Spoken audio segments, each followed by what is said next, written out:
Well, it's coming a week late, but it's finally here. Today we have episode 9 from Conversations with Everyday Youth Workers. This is the Youth Worker Daily.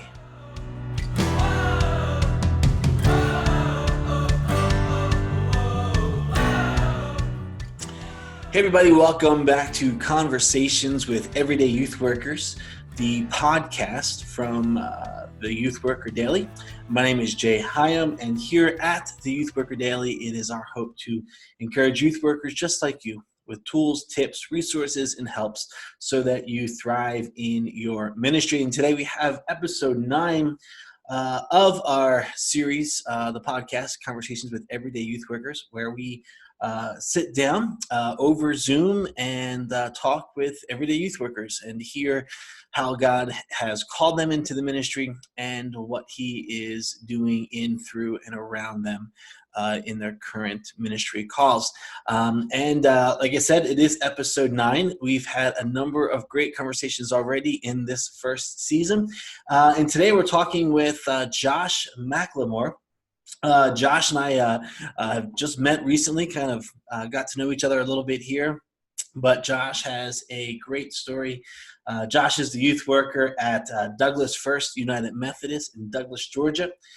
He's the host of his own podcast called Church Hurts, and he is a growth strategist for stuff you can use and the growth curriculum. And our conversation was awesome. We had a great talk as we covered everything from student ministry, things that we are learning through the COVID pandemic. We talked about future plans and kind of how we saw our youth ministries heading post COVID, or at least through the summer and into the fall.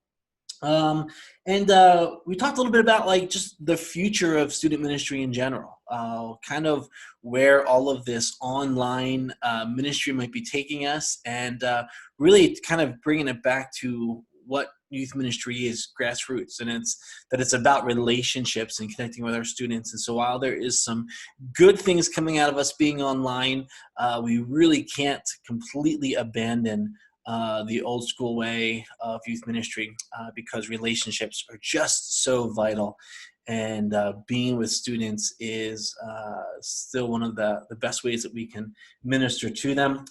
We spent a little time talking about Grow in the curriculum, and then we spent a little bit of time talking about Josh's podcast, Church Hurts, and some of the things that went into that. It really was a great conversation, and I think you guys are going to find this to be super helpful and encouraging. So without any further ado, let's jump into today's conversation. This is me and Josh McLemore.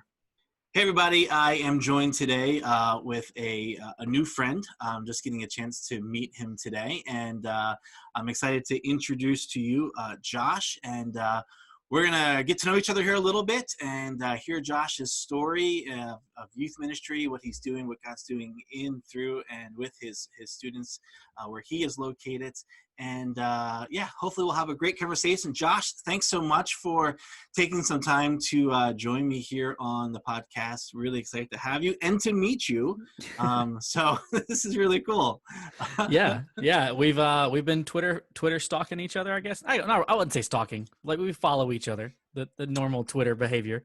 Yeah, it seems to be like the way of a lot of ministry now. And I've been involved with the National Youth Workers Convention for a number of years. Yeah. And it seems like every single year someone comes up because they see the name tag and they're like, wait a minute, we're Twitter friends. So it's kind of like this weird, like, so many more people because of social media than you realize. And then when you meet them, it's like, oh, hey, it's kind of cool to finally meet you. So yeah. Cool to finally meet you.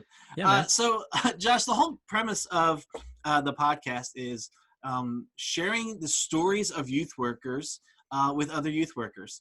And, I've started saying, you don't need to have a book written. You don't need to have a podcast. You don't need to have a blog. You just need to be a youth worker. And I think youth workers have incredible stories, and a lot of us don't get a chance to share our story. And so really, the purpose of this is to reach out to youth workers and say, hey, I know God's doing great things in your ministry. Let's hear some of those things, and giving each of those youth workers kind of a platform just to praise God, celebrate the good things he's doing, and sometimes even even the bad things or the things that we're learning through the Sure. ministry. So I'm really glad to have you here to hear your story today.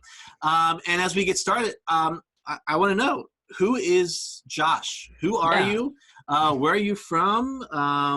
What called you into youth ministry, and where are you serving currently? Yeah. Well, first of all, thanks for having me on. I'm excited about it. I do a podcast, so I haven't done a lot of podcasts, so it's cool. I'm excited. But yeah, so I'm Josh McLemore, like the rapper. That's not even his last name. I'm still salty about it. He stole it from you, man. He did. But it does help me teach people how to pronounce my name. I am 31, going to be 32 this year. I've been in ministry for going on 12, 13 years, somewhere in that neighborhood. I have a wife. We've been married for 9 years, and we have a 2-year-old son. My wife, Julie, and my son, Isaiah. That's how you know he's a youth pastor's kid, because he's got that strong biblical name. Actually, his first and middle names are his Isaiah Benjamin. So, I mean, he's set. Nice. But yeah, so I got into student ministry because when I was literally in middle school, I was super involved in my youth group back home. I was on what we called youth leadership team. Kind of just always felt that that's what I wanted to do, was to go into ministry. And my dad was super, super cool, but he kind of jokingly was like, do anything else. And if you can't, then do ministry. And I couldn't do I anything. love that. Yeah, no, it's great. It's been a great driving force in what I do. But my senior year of high school, our youth pastor moved to a new town to work at a different church. I had been interning actually through my school. We had like a job shadowing program. And my school was cool enough to let me job shadow like my lead pastor. And then my best friend at the time was job shadowing our youth pastor. And so we were at the church like 2 blocks out of the day. And so a significant chunk of our day was spent at the church. And when our youth pastor left, we actually kind of took over the youth ministry. We had an interim guy who was like the guy they were paying and the adult in the room, but the day to day was me and this other high school senior, kind of organizing trips and tying up the loose ends from the previous guy. And so that's when I kind of the bug bit me. So I got into youth ministry pretty quickly, and did that for several years. Then became the teaching pastor at a church plant that I had been working at for a while. And then we might get into some of this later, but kind of had a weird situation with that church, and ended up kind of back in youth ministry. God kind of was like, okay, so what do you want to do here? And so he kind of, not only did he call me back to youth ministry, but he called me back to the denomination that I grew up in, which was United Methodist. So now I'm serving at Douglas First United Methodist Church in Douglas, Georgia, which most people probably don't know where that is. It's there's no good way for me to tell you. It's like 4.5 hours south of Atlanta. Yeah, that doesn't help me because I barely know where Atlanta is. So like, I know I've been there. I can put it on the map. So Probably maybe. Flew through it. Is that? You definitely have flown through it, for sure. Hey, well, that's awesome. Listening to you, I'm like, gosh, there's some similarities here, which is kind of fun and eerie. So we're definitely going to come back and talk about some of those things. Sweet. Including your church planting experience. I had a church planting experience. I'm now curious to hear what it was that drew you out of that. Sure. So we'll come back to that. But I love the idea that you started because of a high school internship where you were able to come in and do that, because that was really basically for me. When I was in my first church, I had a couple of students that were like total buy-in, like student leaders, like were awesome. And I had a senior who needed an internship, some community hours, and he ended up doing our children's ministry for us. Yeah. And he didn't put a bug in him to do youth ministry or to do children's ministry, but he is a pastor today and doing really, really awesome. So I think it's kind of cool that you had the opportunity to do that. And that's what drew you into, or played a big part of drawing you into youth ministry. Do you do anything like that with with your students currently, or it's just So a unique thing for you? so we're a pretty small church, and we run about 10 to 15 according to the day. Um, but one of the things that is really important to me, and I've done because we're in a smaller rural area, a lot of times folks graduate out of our ministry and they don't really have anywhere to go. Um, our church doesn't. We don't really have a college age anything. And so they kind of all know as they graduate out of our program that you don't have to go anywhere. Like you can stay here. And so I've had several over the years that I've been here that kind of graduate out and then we'll hang around for a while, kind of become like quasi volunteers. Okay. But as far as my kids that are in ministry now, like I try to give things away to them as much as I can. Like, number one, because we don't have a ton of volunteers. But also I know that like one of the things that drew me into ministry was my youth pastor saying like, you can do these things, like here, go preach a sermon or lead worship, or even like we weren't doing PowerPoint.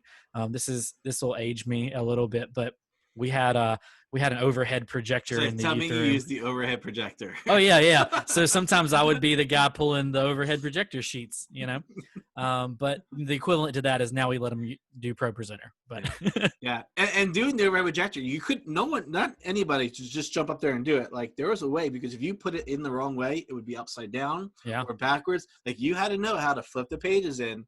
Like and it summer gets camp, stuck we to always that had to train glass. somebody. Yeah. We had one that had a crank, and you had to it would go across the screen. Yes. So we're like, crank. But yeah, so that's going back a long time for sure. Yep. Well, let's talk about your ministry now. The like I said before, this is hearing your story, things that God's doing. So tell us a little bit. How long have you been at Douglas, and what has ministry looked like for you over the last couple years or whatever? Yeah. So I've been at Douglas now for about 5 years. So my very first year, I came in January, and my very first event with this youth group was a Super Bowl party. It was super fun. It was a really cool Oh, way to that's get to nice. know everybody. And then we graduated 12, my very first year. And then we rolled into the next year and we graduated 11. Oh, wow. And I was waiting so for the opposite to come out. no, we had 2 years of significantly large graduations. Also I came in on the tail, a guy who wasn't really there very long. There was a lot of kind of drama and upheaval. And so, I came in after a season of instability, and really knew I was coming into like a rebuilding sort of situation. So now we're at a point where the kids that were like the youngest when I came on staff are now the oldest in the ministry. And so that's been cool, but we were kind of, we were really middle school heavy for a long time. And then now all those middle schoolers are high schoolers. We had new middle schoolers coming up, which is great. But yeah, so, I came into a program that was just, it just hadn't had anybody like really show it some love in a while. I'll say that. I say that, but we had parents that were just kicking butt. I will say that before I came in, the senior pastor at the time and a handful of parents pretty much kept that thing afloat, for a significantly long amount of time, because they wanted the next hire to be the right hire. Right. And so they just killed it. So I came in and they had been holding it together. Obviously when I came in, they kind of like, okay, time to take a break. And I totally get that. But don't you hate that? Like all the really good leaders are like, all right, I'm on vacation now. It's your turn. But yeah, so I've been in a season of rebuilding with this crew. I'm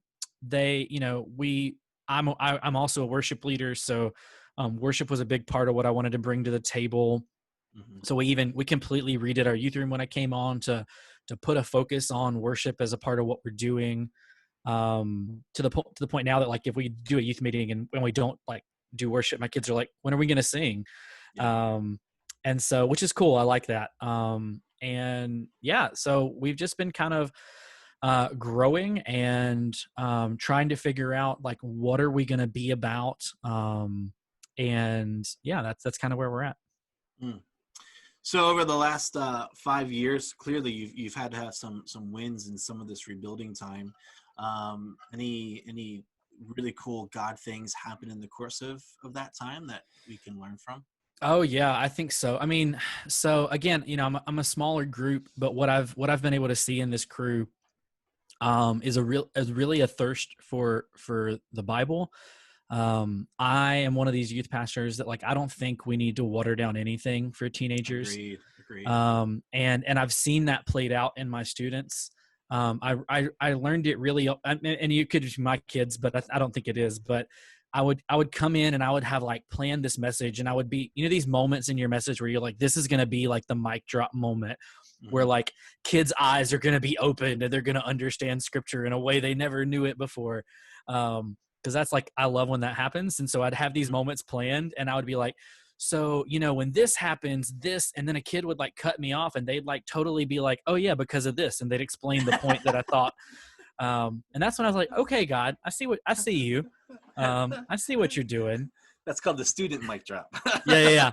And so because of that, this crew, like, I realized that like they didn't need flashiness from me. What they needed is a place to explore scripture. And so we've done different things, and like there's things that we did really early on that I probably wouldn't do again, like I wouldn't do now, but I think they were like perfect for us at the time. So like we would do our Wednesday night Bible study was literally just like, I was like, hey guys, what's a book of the Bible that like you want to read? And like they would tell me, and we would do that. We would just, and I would be like, guys, here's what you need to know. It's not always going to be exciting. If you're going to read straight through a book of the Bible, cover to cover, so to speak, right? If you're going to do that, there's going to be moments where you're going to be like, I don't get the thread here. But I'm like, but if it's all the word of God, then it all matters. And so we took a lot of time in that first year to really be like, why does this, random verse in whatever book of the Bible, why does it matter to us today? What is it that it is trying to tell us? And we use some really good resources, like N.T. Wright's like Bible for Everyone series was great for our students. And I think that really what that did is it opened up scripture for them in ways that I'm still seeing the fruit of now. So now, like, not that they didn't know anything scripturally before, but there's this, I've done a lot of work with them to like look at the Bible as a whole, like Old Testament to New Testament. It is one consistent story. And I think they get that like in a real big way. Yeah. And there's something exciting about that too. I remember that the day one of my groups was like, we're done with the games. Just we want to worship and we want the Bible. Like, just teach us. That's and awesome. It totally spun the dynamics of our group for the next number of years to follow, because, it was something had clicked for them that they wanted the Bible. They wanted to know, and they wanted to grow. And, it's a unique thing when a group does it, because I'm not sure all groups experience that. No, I don't think they do. Because I've definitely been in groups where I'm like, they want the games. Without the games, they don't know how to function. Like games are two churches where games have been just a huge part of the program, and to get them to move into something deeper was a bit of a challenge. So I think that's a unique situation when you come across students that are like, no, we're hungry, just feed us. Yeah. The other big win for me, and it's going to seem small, but it just is, it's been, like I tell people sometimes that I think there's like a handful of kids that I came to this church for. I didn't know that when I took the job, because I didn't know what kids were there and what kid, I graduated so many in the first 2 years that like I couldn't have them. Like these kids almost could have got lost in the shuffle. I'm a nerdy dude. If you can see behind me, I got a bunch of nerdy stuff behind me. Yeah, I'm looking at it. Yeah. I'm drawing a little bit. Whatever your fleece is, whatever it's hanging over your chair. Yeah. I'm like, I want to snag that there. That was a gift from a student, actually. But there was a handful of kids that were just kind of like the misfit kids, the weird kids. I was that kid in youth ministry. And so when I come into a church, those are the kids that I gravitate towards first.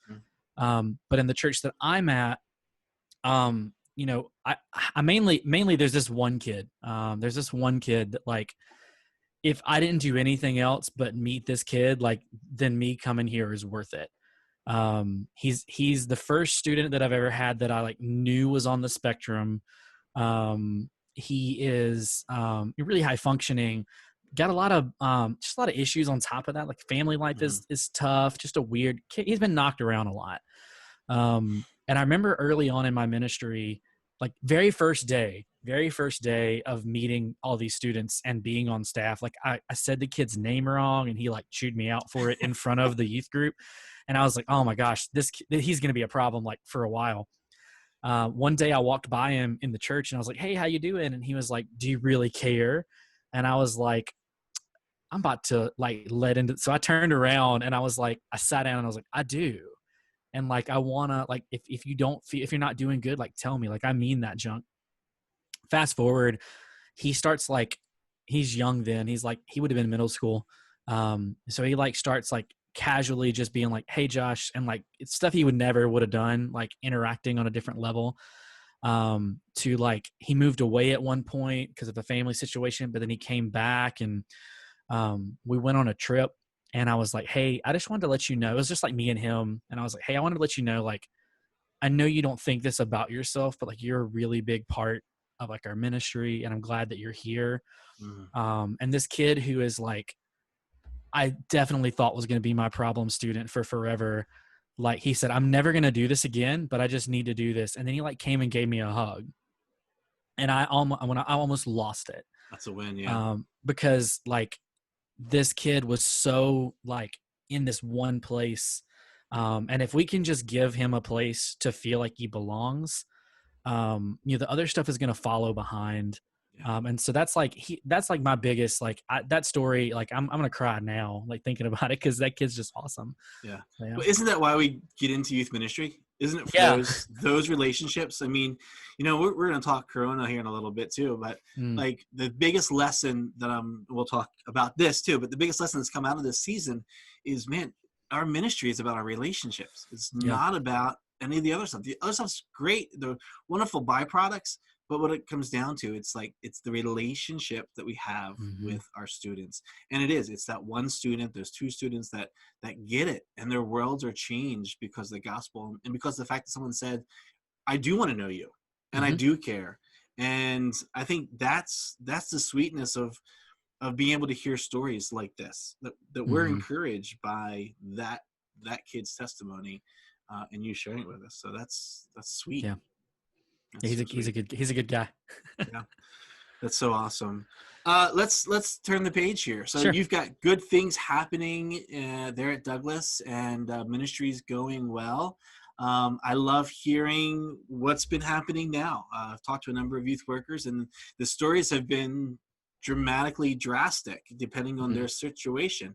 So how have you guys at Douglas been dealing with Corona, and I'm assuming not being able to meet with your students? Yeah. So we haven't been, I'm in Georgia, and like I said, and we opened up a lot earlier than most people, most states. But our church did not. We made a decision on a church level, not to just rush to open.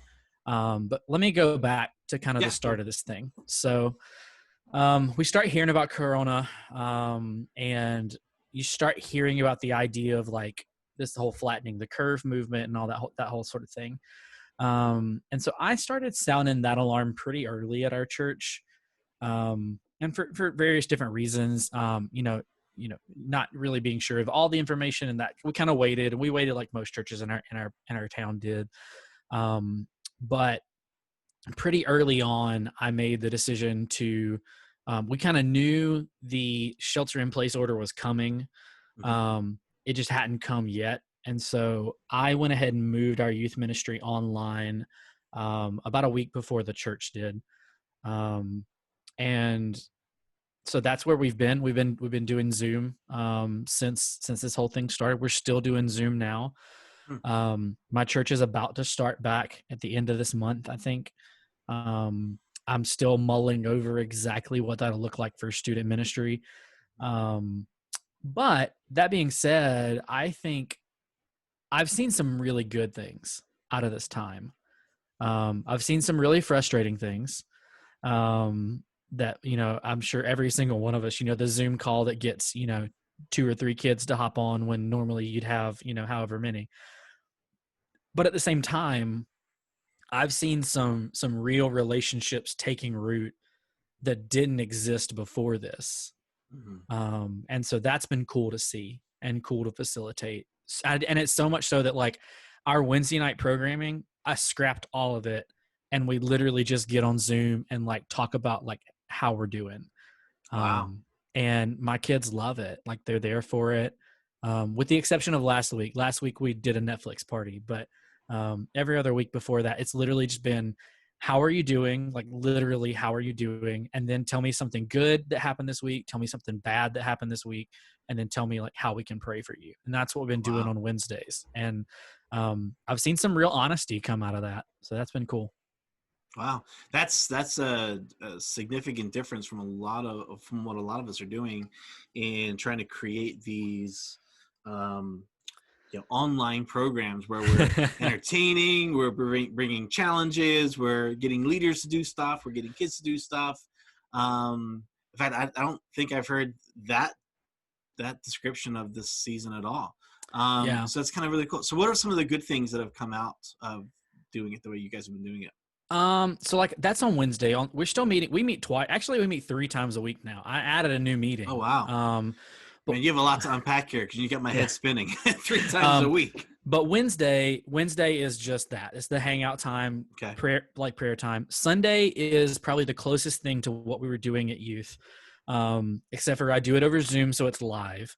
I use Grow Curriculum, and so one of the teaching guides that we provide for Grow Curriculum is something called a hybrid guide.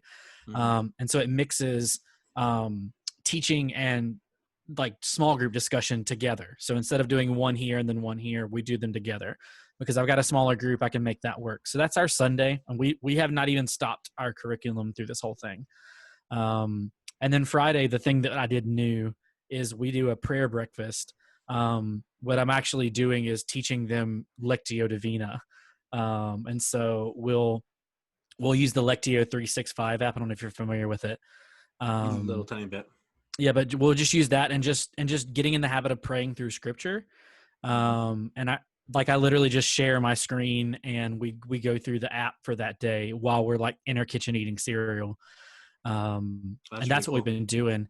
The good is, like I said, it's been the relationships. It's been to see that happen. Also I picked up new kids over this, like kids that were not a part of our program already.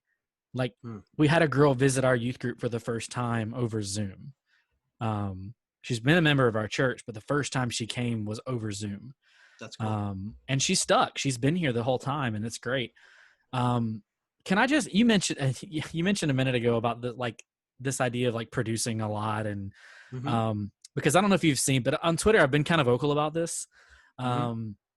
Because my background is like I did YouTube for a while. I was a live streamer, like content production's like part of my spiel. Cool. And what I was worried with so many youth pastors was that we went into content production mode when Corona hit. And I don't know. I didn't know how sustainable that was going to be. I knew it wouldn't be sustainable for me. And so that's why I moved more towards this relational kind of thing, because I knew I couldn't sustain that level. I mean, I had people that were like, we do an Instagram live and then we do Facebook and then we're on YouTube. And I'm like, some of my kids don't even have social media. So that was another thing that factored into my decision. Yeah. No, I would agree. I mean, we pulled the plug. So we're in West Virginia. And so we've been the state that's been bragging about, having the least amount of cases. And so our whole response to COVID has been based on what the states around us have been doing, because where we sit, squeezed right in the middle of some of them. And so when we got the word that everything was shutting down, the church made the call, we're going online. And I just remember thinking, okay, how do we do this? And So the first thought was, we're going to go Facebook and we're going to go Facebook Live, and we're just going to try to do what we normally would do. And the first couple of weeks, attendance was great, engagement was good, and then maybe 3 weeks in, we start seeing kids falling off. And now I'm looking around what everybody else is doing, and they're putting out these productions. It's like, okay, well, let's experiment. Let's try to do this and that. We put together different things.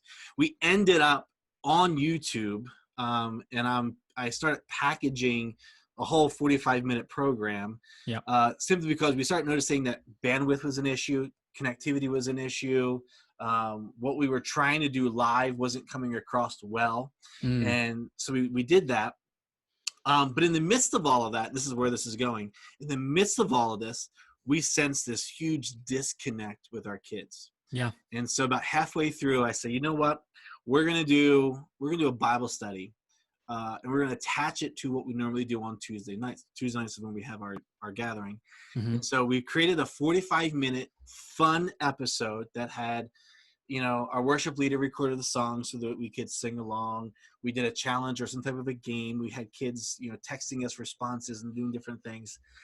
And then after that, we said, okay, now come join us on Zoom, where we're going to be live, and we're going to have a Bible study. And we used Right Now Media and some of the resources they had there.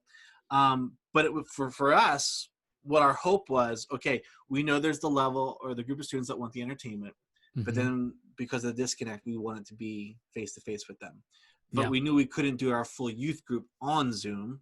So anyhow, long story short, what we found was we had kids that weren't plugging in to our live stuff that happens at the church, but we were picking up kids in our YouTube and on now Zoom with the Bible studies.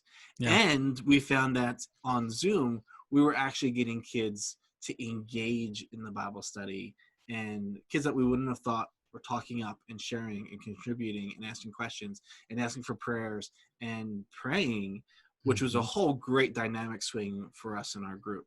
I'm not really sure where I'm going with this now, but yeah, I don't think I don't think the production thing is the way to go, because I don't know if you're following some of the bigger guys out there who are in the big churches, they're like, oh, youth group has changed forever. It's online, it's high production, and there's this great big cry for that. And I'm just like, I'm going to be honest. I think that's I'm not buying it. I think that's the wrong move. And look, there's like big names that I'm not going to name specifically, but I'm just like, bro, I think you're on the wrong wave. I think relational, smaller.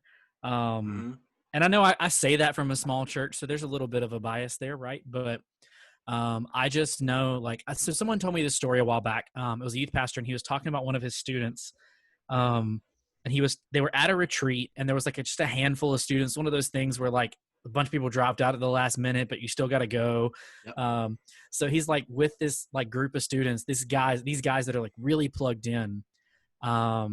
And he was like, man, I know you're mostly here for the games, and we're not going to be doing some of that crazy fun stuff because we have a smaller crew. And this kid was like, no, I come to youth group because my friends are here and I like to hang out with you.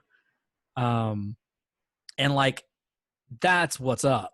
And so, that's something that can't be done over YouTube. It can't be done. And I'm not knocking that stuff, because I myself, not for my students, but for our adults in our church, I actually am doing exactly what you just said. I'm doing a pre-recorded kind of service that leads into Zoom discussion for some adults in our church.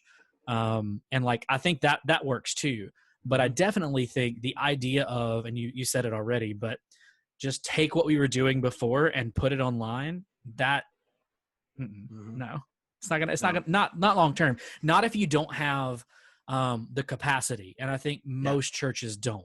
Yeah, because there's no way that you can stream what you would normally do live in the context of what we're trying to do on Facebook or YouTube. Right. You just can't do it. Because we even talked about what it would look like if we, had everybody Zoom in, and the leaders were there, and but you just run into too many technical difficulties and issues with that. And, it's not about production, but if you're going to do the production well. And if you can't do the production well, don't do the production. So that's what it came down to for us, is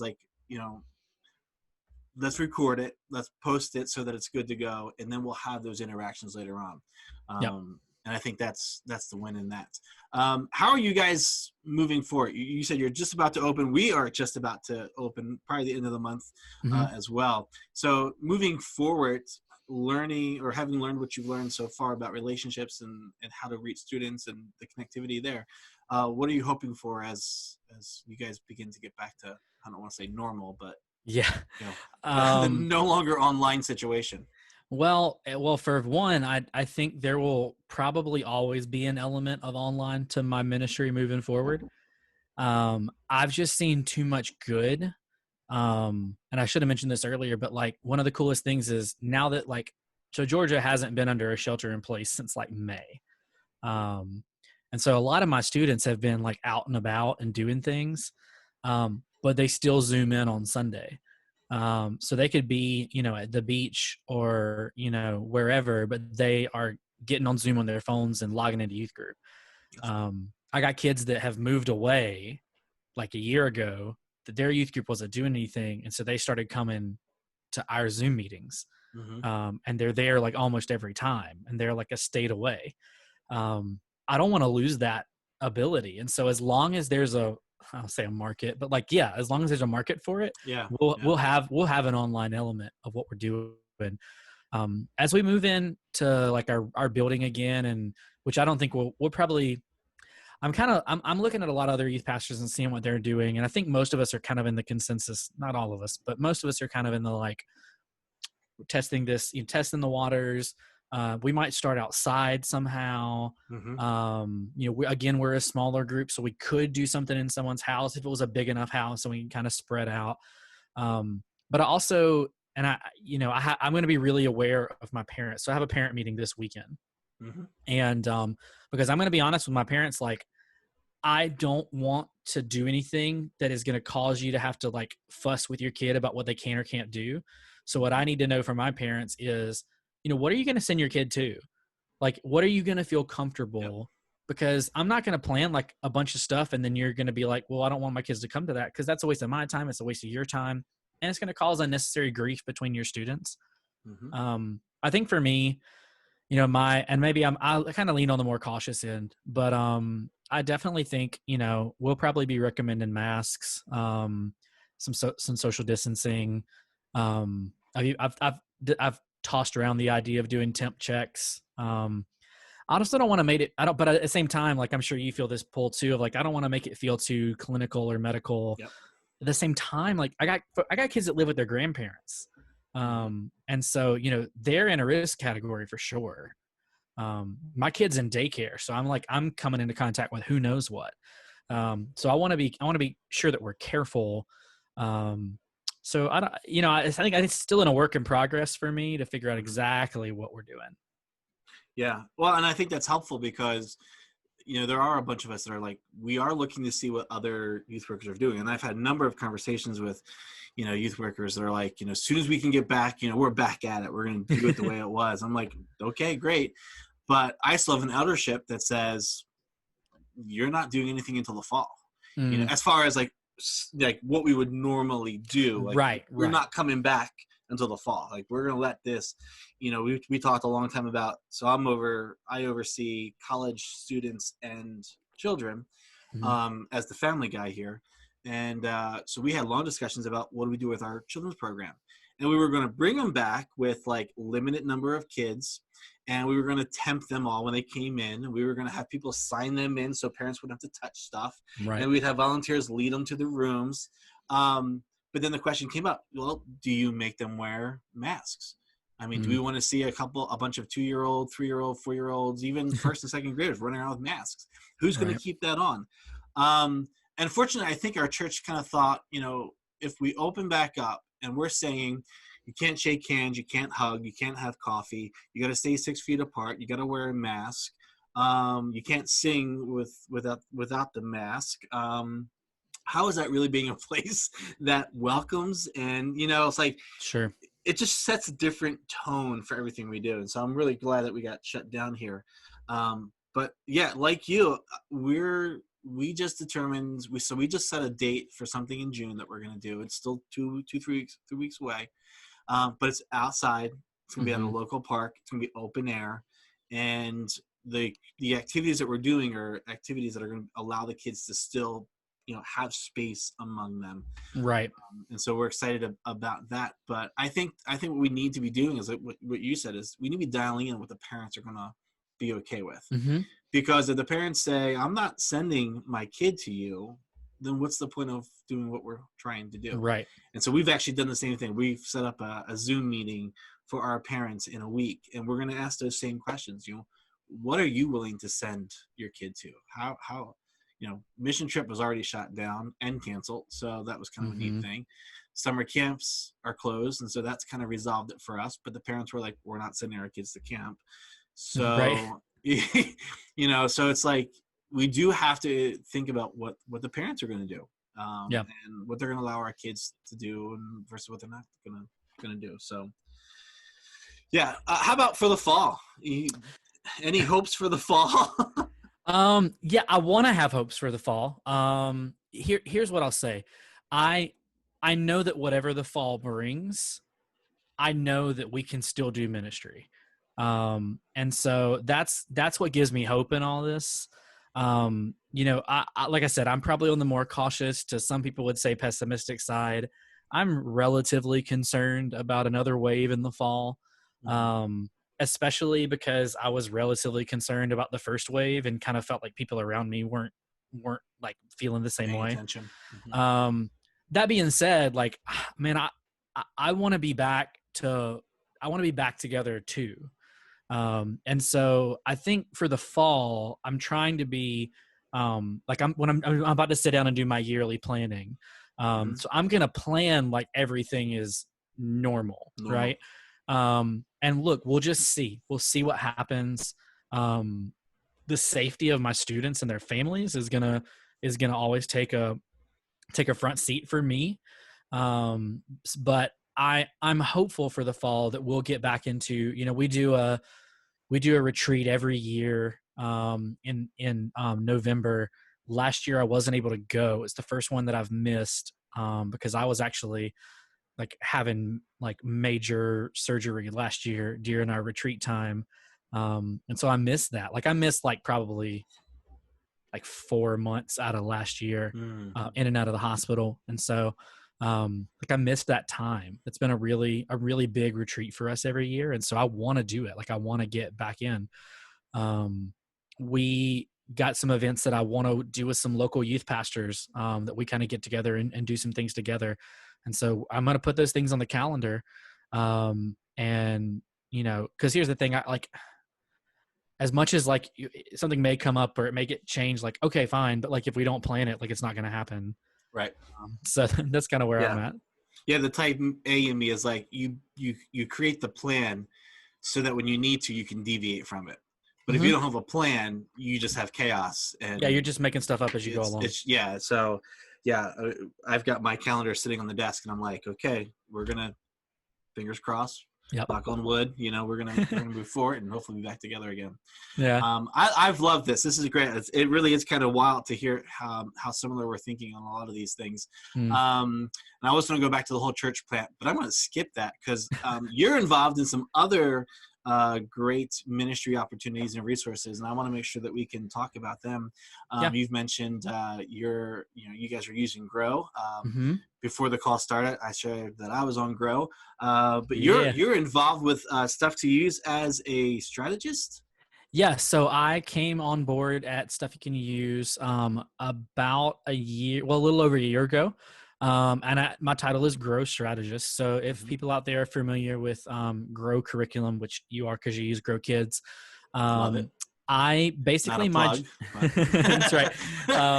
Basically, my job is to connect with mostly student pastors. I mean, I know Grow Kids pretty well, but I know Grow students, and so I get together with youth pastors, and most of the time when they've like signed up for a free trial. Or if like I see them on Facebook and they're like asking about curriculum, you might see me in youth pastor groups kind of jump in and be like, hey, I got you, I can help you. Basically my job is to sit and have conversations with youth pastors, see what their ministries are doing, get to know their ministries, and then find out like what are the ways the things that we offer could help you and benefit you. So in that way, that's sort of a sales thing. But the cool thing that we at Grow are kind of like, we're about people. And so even if people aren't using Grow, or if they've already bought Grow, but they just need some insight into like, how do I use this piece of it? Like we set up calls all the time to help do that. I mean, so when COVID hit, I did so many calls helping people figure out how to do youth over Zoom, which that didn't technically make Grow any money, but what it did is it allowed us to be a resource to youth pastors. So, yeah.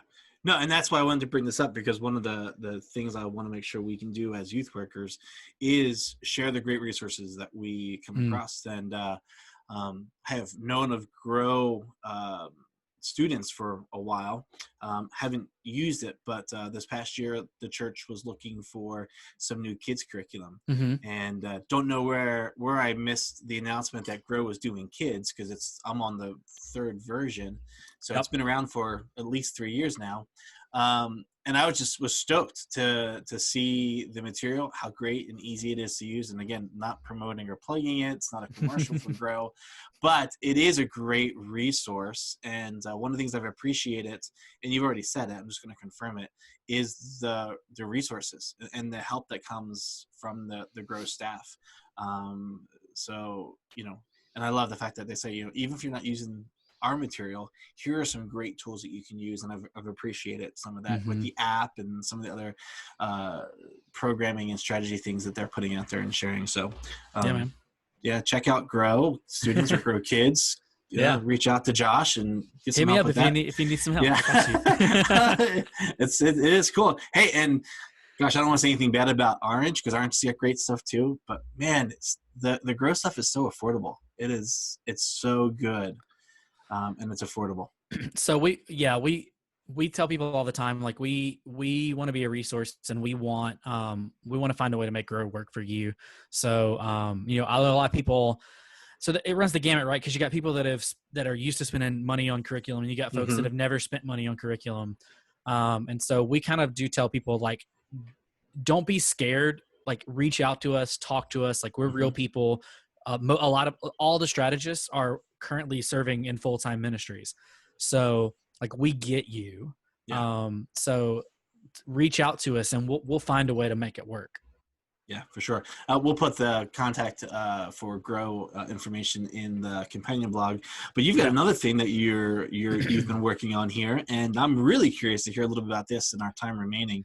And that is that you've started a podcast called The Church Hurts. There's got to be a story there. So I'd love to hear what you can share. What moved in you so that you wanted to start a podcast with such a title? Yeah. So I grew up in church, knew kind of early I wanted to be in church, in ministry. I got hired to my first youth ministry job. I was 19 when I got hired, which was stupid. Don't hire a 19-year-old. I'm just going to put that out there. But I got hired at 19 at a church plant. That I kind of mentioned. And it was great. The first couple of years are great. I gave so much of my energy and time to that place, and loved the people there.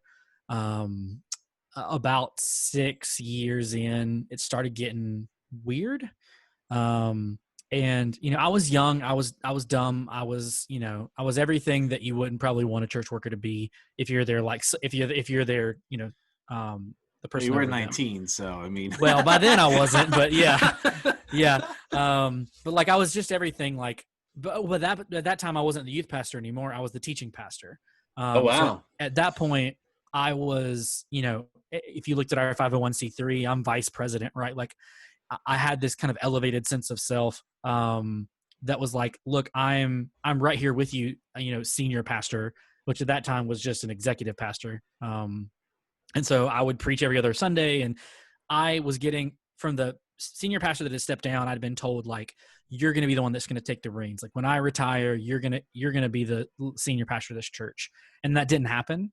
But I wasn't ordained yet. So I was like, okay, cool, whatever. but I still felt like I had a lot to say for like where the church would go. And I didn't have that at all. And then my boss sort of started basically kind of running around behind different staff members' backs and doing a little bit of like weird staff things. And it just became really, really toxic really fast, to the point that we were given a covenant to sign. And it basically it was really demanding. I don't want to get into the tons of the particulars, but like it was really demanding on our lives. And I basically was like, I'm not signing this. And because I don't think what you've got in this document is legal.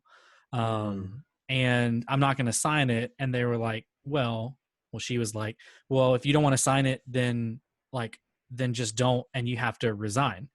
And so I did.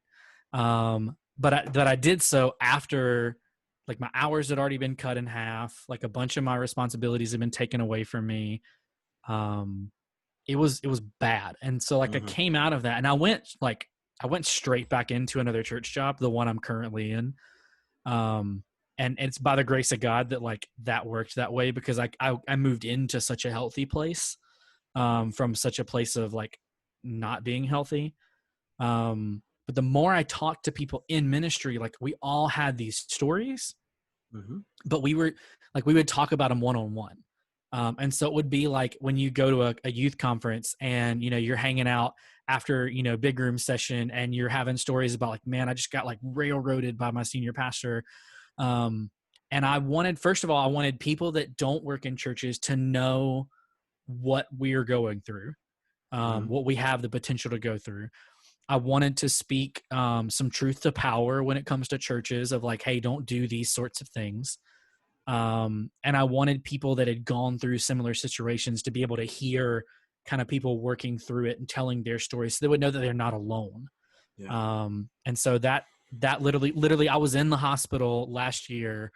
Like I literally almost died.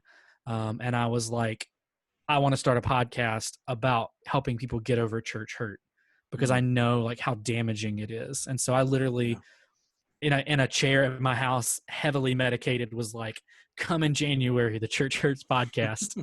And yeah, so now it exists. It's a thing. And I do it every week. I have an episode come out where someone comes on and tells their story, shares, an idea of church hurt. How do we do better? And I like it.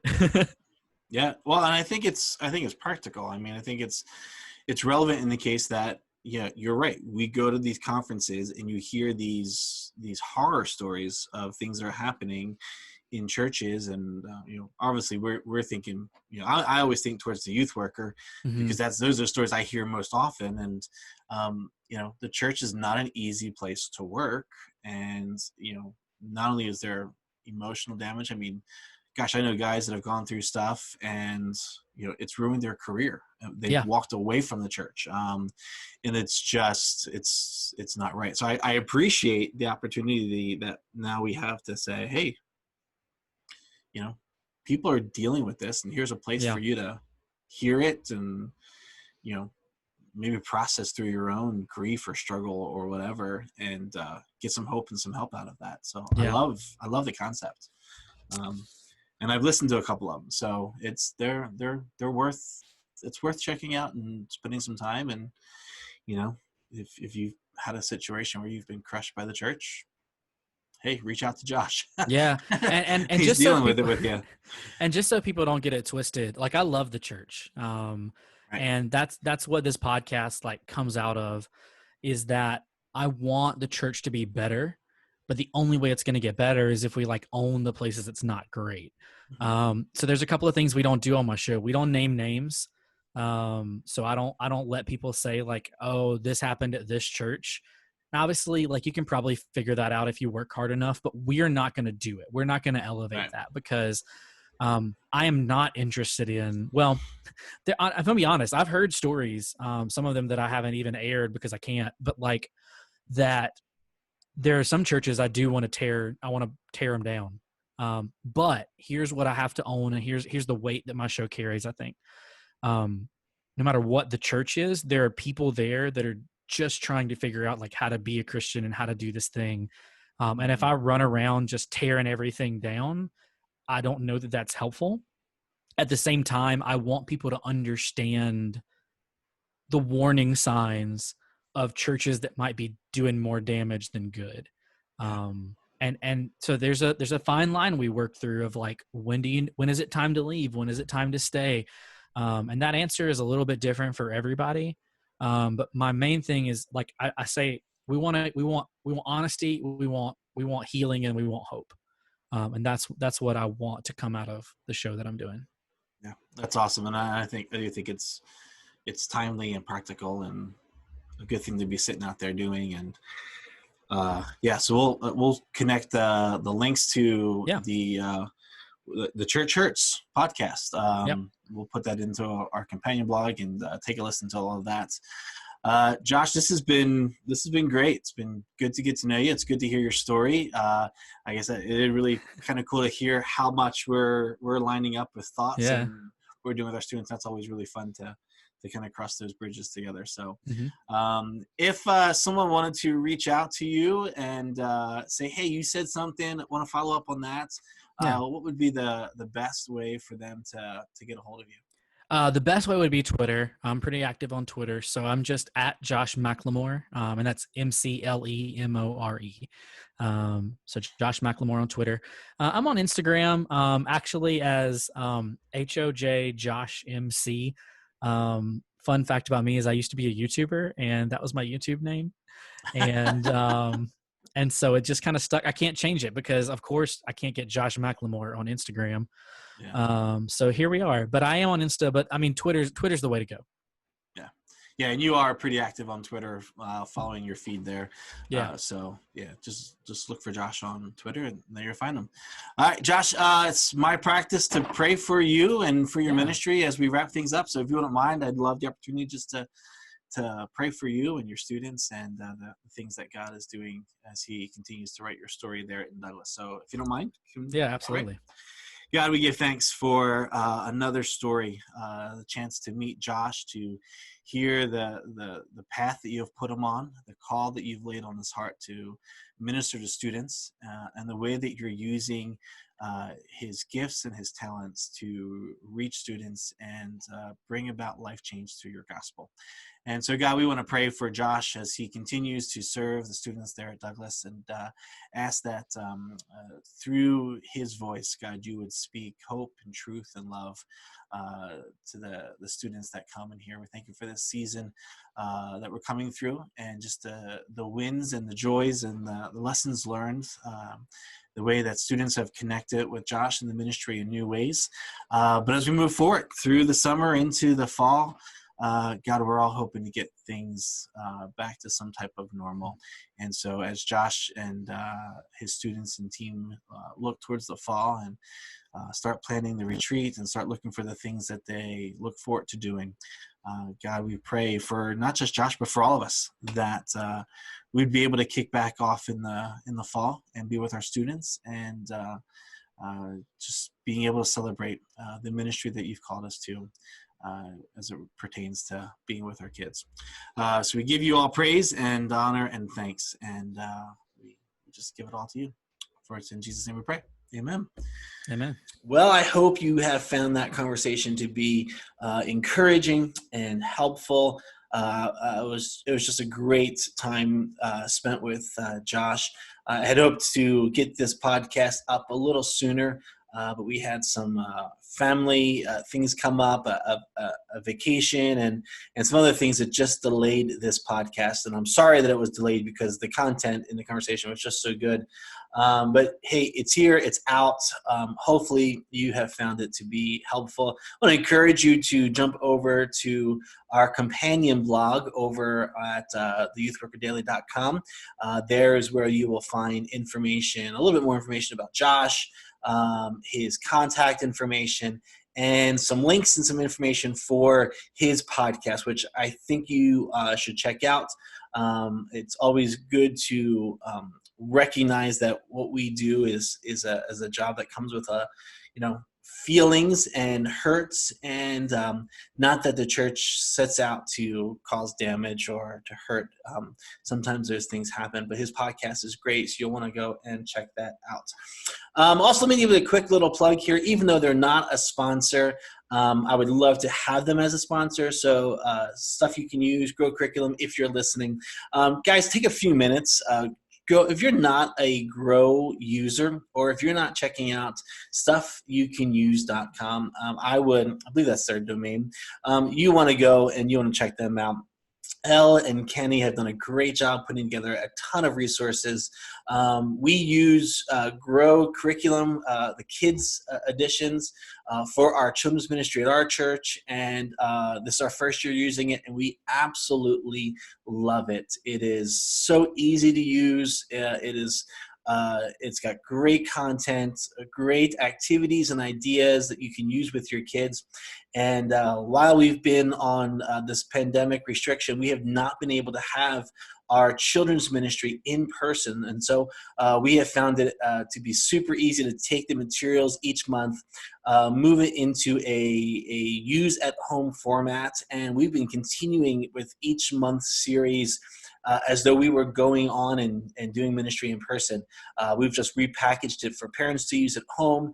We use the videos so that they can use them at home, and all the other resources that come with it. So you'll find links for Grow Curriculum in the blog, so go ahead and use that. It really is a great resource for you guys to use. As we wrap up today's episode, a couple things just to bring to you. This is episode 9. We're going to do one more short episode, kind of giving you an update on what's to come in the future. But what we want to say here at this point is if you would like to be a guest here on the podcast, we would love to have a conversation with you. This podcast really was kind of created to be a place where just everyday youth workers could share the things that are going on, the things that God is doing in their ministry, in, through, and around them, and how God is changing the lives of their students. And we want to have more of those conversations. And so this first season is going to wrap up with episode 10 coming next week. I'll talk more a little bit about that next week. But I'm already beginning to think about season 2, where we want to have a number of youth workers come and sharing their stories with us here on the podcast. So if you would like to be a guest, super easy. Just reach out to me, send me an email, reach out to me on social media. We'd love to just hear your story. What's God doing in your life? What's God doing in your ministry? What's God doing in the lives of your students? Those are the stories that we want to share and hopefully encourage other youth workers. And what I'm finding is that when we share these stories, we are learning and discovering all sorts of great tips and resources and helps that will make all of us better youth workers in the long run. So we'd love to have you as a guest. As always, guys, be following us on social media. You can find us at YTH Worker Daily. That's Youth Worker Daily, YTH Worker Daily. We use that same handle for all of our social media. So just look us up, Facebook, Twitter, Instagram, and you'll find us there. And if you haven't already, be sure to check out the website, theyouthworkerdaily.com. Not only will you get access to all of these podcasts and the companion blogs and all the links and resources that go with them, but you'll also have access to all of the things that we are creating, some of the things that I'm doing with my students, and additional resources that are out there for you so that you can thrive in your ministry. All right, guys, that's going to do it for us today. Thank you so much for listening, and we will see you next week right back here on the Youth Worker Daily.